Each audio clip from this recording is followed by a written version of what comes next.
Hello अस्सलाम वालेकुम। जैसे कि मेरी ज़िंदगी है तू का एपिसोड 9 का टीज़र जो है वो लॉन्च हो चुका है। कामयार की वालदा जो है वो अपनी दोस्त के साथ जो है वो जाकर आयरा के घर पर जो है वो खूब हंगामा करती है, जिस पर आयरा कहती है कि मैं आपके बेटे को पसंद नहीं करती बल्कि वो मेरे पीछे पड़ा हुआ है, मैं तो खुद इससे तंग हूँ, यहाँ तक कि मेरी फैमिली भी इससे बहुत ज़्यादा तंग है।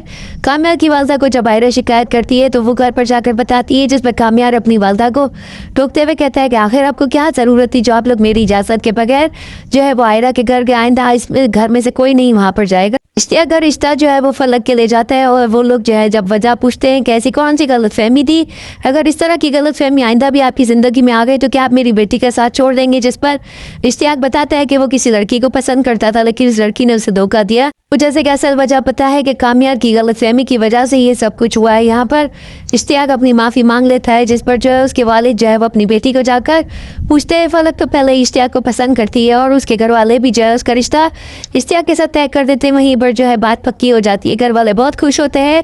आयरा फैमिली के साथ जो है वो फलक की और इश्तियाक की तस्वीरें भी लेती है। इश्तियाक की बात पक्की का जब पता चलता है कामयार को तो वो उसे जो है गाड़ी में बिठा कर लेकर जाता है और कहता है तूने ऐसा क्या किया है जो तेरी बात पक्की हो गई और मैं इतनी कोशिशें कर रहा हूँ लेकिन एक लड़की का दिल नहीं जीत पा रहा। जिस पर वो बताती है कि एक इस्लामी माशरे में जो है वो लड़की के घर वाले ही रिश्ता तय करते हैं, क्या तूने रिश्ता भिजवाया इज्जतदार तरीके से। जिस पर वो कहते हैं नहीं।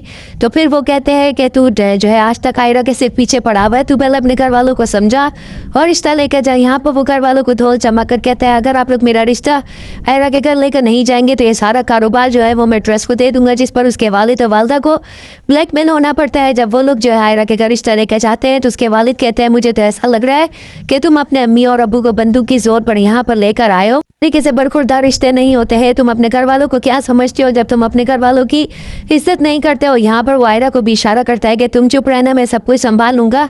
यहाँ पर उसके वालिद ये सारा घमंड और गुरूर देखने के बाद कहते हैं कि जहाँ तक मैं समझ रहा हूँ ये लड़का बहुत घमंडी और बहुत ही गुरूर वाला है। ये ना सिर्फ माँ बाप की इज्जत दो कौड़ी की करता है बल्कि यहाँ पर ये जो है सिर्फ मेरी बेटी को खरीदने के लिए और उसकी बोली लगाने के लिए आया है। वो कहता है कि अगर मैं चाहूँ तो मैं इस कारोबार को बेच भी सकता हूँ, मेरे घर वालों को मैं खुद हैंडल कर लूंगा। अगर आप चाहेंगे तो मैं आपकी बेटी को लेकर अपने घर वालों को छोड़कर अलग घर में भी रख सकता हूँ। ये तमाम बातें आयरा के वाले सुनने के बाद कहते हैं मैं तुम जैसे नकारा इंसान के साथ जो है बिल्कुल भी अपनी बेटी का रिश्ता नहीं कर सकता कि तुम्हारी अपनी औकात क्या है, सिर्फ दो कौड़ी की है, तुम्हें तो कोई चपरासी की भी नौकरी ना दे। जिस पर वो उनका गिरबान पकड़ लेता है। यहाँ पर आयरा गुस्से में जोरदार थप्पड़ मारते हुए कहती है तुम हो कौन, तुम्हारी हैसियत क्या है, तुम्हारी हैसियत कुछ भी नहीं है, निकल जाओ। जो मेरी जिंदगी तुमने अजाब बना कर रखी है, मैं तुमसे कभी भी शादी नहीं करूंगी, बल्कि तुम जैसे लड़के को तो कोई लड़की डिजर्व भी नहीं कर सकती, ना वो ख्वाहिश कर सकती है। ये बात सुनकर उसकी आंखों में आंसू आ जाते हैं और यहाँ पर कामयार के वालिद और वालदा जो है उन्हें अपने बेटे की बेइज्जती देखकर ये महसूस होता है कि हम जो है बहुत ज्यादा ही यहाँ पर रुक गए। वो अपने बेटे को कहते हैं बस अब हमें यहाँ से चलना चाहिए, हमारी बहुत बेइज्जती हो गई। घर आकर अपने आप को बदलने की फिर कोशिश करेगा। अगले दिन से वो ना सिर्फ ऑफिस जाएगा बल्कि ऑफिस के पूरे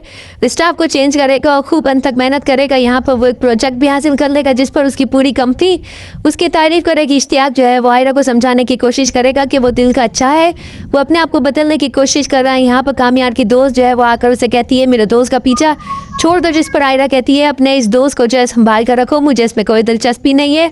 ये जो प्रिंस चार्मिंग है उसे तुम संभाल कर रखो, मुझे इसमें कोई दिलचस्पी नहीं है। यहाँ पर कामयार को जो है उसकी दादी कहती है कि तुम्हें क्या हो गया, उस लड़की ने ऐसा क्या कहती है जो तुम खुद को पूरा बदलने को तैयार हो चुके हो। नेक्स्ट एपिसोड में और क्या होगा, चैनल के साथ बने रहे, लाइक करें, शेयर करें और सब्सक्राइब करें।